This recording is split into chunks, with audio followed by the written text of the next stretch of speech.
Yo, what up, street gods? There, Kim, or the thought. This one is based on the what's his name, Robert Kiyosaki or whatever. It kind of gave me some interesting ideas. But the old idea, you know, rich dad, poor dad. I'm like, I'm gonna title this "Rich Photographer, Poor Photographer." So the basic gist is this. I think being rich or poor is technically more of a mindset thing, because if you're a billionaire and you're constantly worried about losing your fortune, you're probably still in a poverty mindset, whereas, you know, you could be making only like $30,000, $20,000 a year and still be rich or wealthy because you're not afraid of the fate's cruel hand. So the basic gist of rich photographer, poor photographer is this.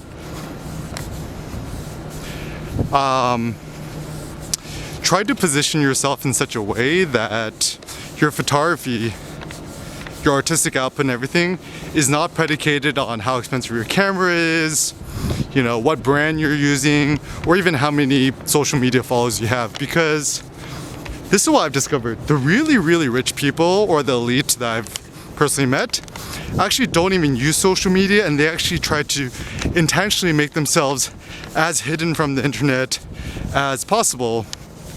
And even if you think about the world's most famous peoples and the most influential people, you know, think about Jeff Bezos and his affair and whatever. They don't want to keep these things in public. And even there's a reason why Mark Zuckerberg probably has like his, you know, company on company on company in Hawaii to make sure that he's not ordering, you know, that nobody could track what he's ordering. Cause like, you know, I'm sure that, you know, his employee of an employee of an employee is ordering X, Y, and Z. So we have no idea what he eats, what his daily routine is, and you know, whether he watches porn or not. I'm sure he does, right? Like, I'm always curious. I'm like, late at night, Mark Zuckerberg on his laptop or his phone, Google incognito tab, or what browser or phone he uses, you know, what kind of porn does he watch and stuff like that. But anyways, so I think to be a rich photographer means disdain social media and know that it's a trap. So I deleted my Instagram like 3 years ago. Best thing I ever did. I think at the height I had like around 50,000 followers. And since then I've been so much better off focusing on my own website, my own blog, even self-hosting my own videos, videopress.com, which is the wordpress.com Jetpack plugin. And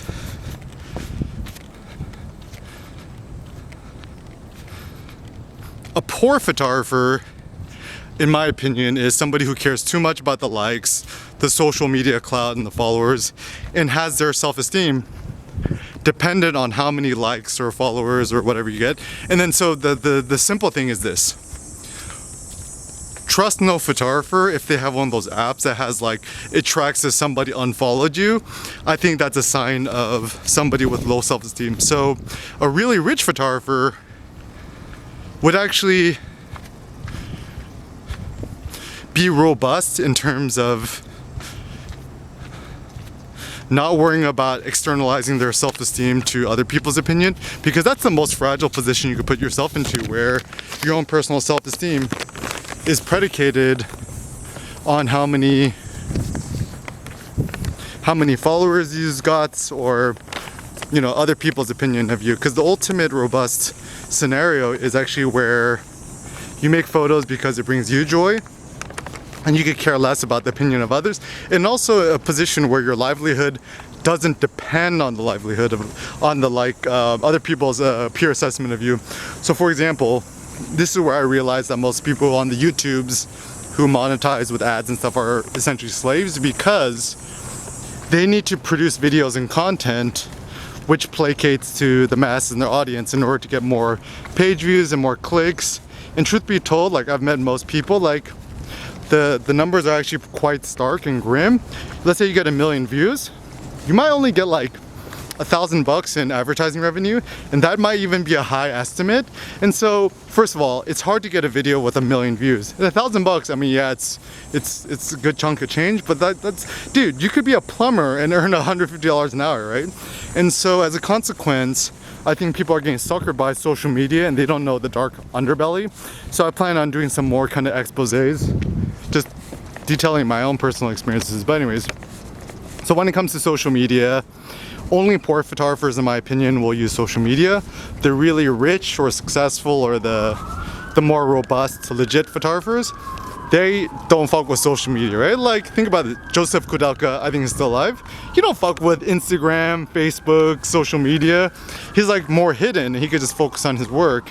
And even in the days of Flickr, everyone's like, oh, you gotta make a Flickr. And dude, Flickr's dead now. And then sooner or later, Instagram's gonna die. Even seeing the Facebook strategy right now, sooner or later, they're just gonna phase out Instagram. They're just gonna consolidate it with Facebook.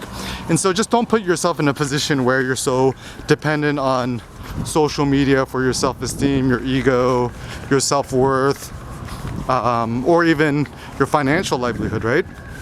Like our best friend Kanye West says, I've been awakened from an enlightened man's dream, checking Instagram comments to crowdsource my self-esteem. You don't want to crowdsource your self-esteem. It's not a good idea. And so as a consequence, you know, the best camera, in my opinion, is the Ricoh GR3. I'm actually vlogging on this right now. Once you get a Ricoh GR3, you can make phenomenal photos, JPEG, high contrast monochrome, and actually at any price point, even compared to the most expensive Leica, the Ricoh GR3 is superior. And then beyond that, all you need is probably a laptop. You know, I prefer MacBook laptops. Get a refurbished Mac, maxed out. Just Google Apple refurbished Mac, and just once you have that, you got a Ricoh, you got a MacBook. It don't matter if it's an Air or a Pro or whatever. Typically the smaller ones and the lighter ones are better. And then use money and then start your own website, blog, right? Bluehost.com, install WordPress.org, and start sharing your photos. I mean, at this point, I think a blog is just a self-hosted social media platform for yourself. So anything you would otherwise share on Facebook, Instagram, Snapchat, blah, blah. How's it going? Staying in the shade? Oh, Fujitsu, baby. How you doing? Good. You guys enjoying the sun? Did you guys see the double rainbow a week ago? No. You missed it, man. It was like Dorothy and the Wizard of Oz. There you go. All right, take care, guys. Yeah, so just try to put yourself in a position where you're not, you know, kind of try to become more risky, to be less risk averse. And to me, success is just having your own opinion, having the inspiration and motivation to keep shooting new photos, being self-hosted. You know, like our best friend Jay-Z says, until you own yourself, you can't be me. Until you own yourself, you can't be free. So own your own platform. The heuristic is this. If the platform or the social media something you're using is free, then you're the product and you're kind of getting suckered somewhere, right?